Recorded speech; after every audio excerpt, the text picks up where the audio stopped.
Break के बाद एक बार फिर से आप सभी दर्शकों का अन्नदाता कार्यक्रम में स्वागत है। बढ़ते हैं अपनी अगली प्रस्तुति की ओर।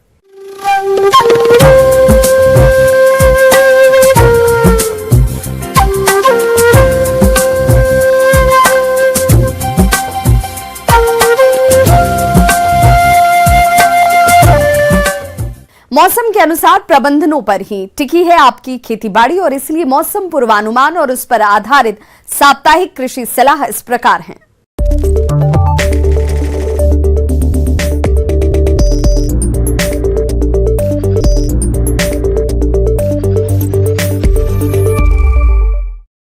इंदिरा गांधी कृषि विश्वविद्यालय रायपुर एवं संचालनालय कृषि छत्तीसगढ़ रायपुर द्वारा भेजे गए मौसम पूर्वानुमान रिपोर्ट के आधार पर छत्तीसगढ़ के अधिकांश स्थानों में मध्यम से घने बादल छाए रहने के साथ हल्की वर्षा होने की संभावना है।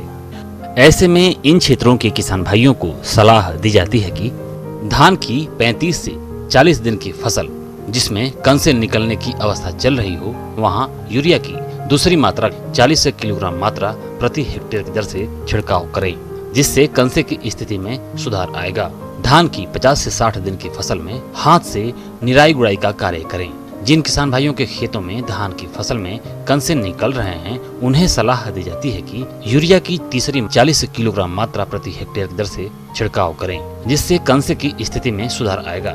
धान की फसल पर पीला तना छेदक कीट के वयस्क दिखाई देने पर फसल का निरीक्षण कर तना छेदक के अंड समूहों को एकत्र करके नष्ट कर देवें। साथ ही साथ डेड हर्ट को खींचकर निकाल देवें। तना छेदक की तितली 1 मोथ प्रति वर्ग मीटर में दिखाई देने पर फिप्रोनिल 5 SC की 1 लीटर मात्रा प्रति हेक्टेयर की दर से छिड़काव करें।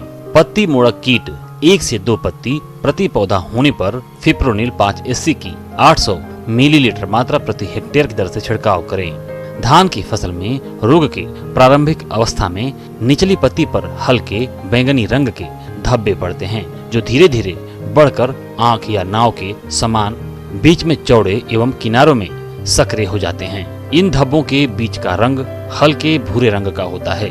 इसके नियंत्रण के लिए टेबुकोनाजोल 750 मिलीलीटर प्रति हेक्टेयर 500 लीटर पानी में घोल बनाकर छिड़काव करें। धान की पत्ती के किनारों वाला ऊपरी भाग हल्का पीला सा हो जाता है और पूरी पत्ती मटमैले पीले रंग की होकर पत्रक तक सूख जाती है।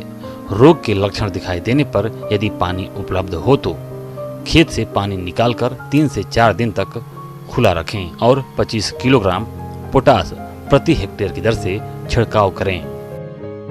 मक्का की फसल में नर मंजरी की अवस्था में नाइट्रोजन की तीसरी मात्रा 35 से 40 किलोग्राम प्रति हेक्टेयर छिड़काव करें।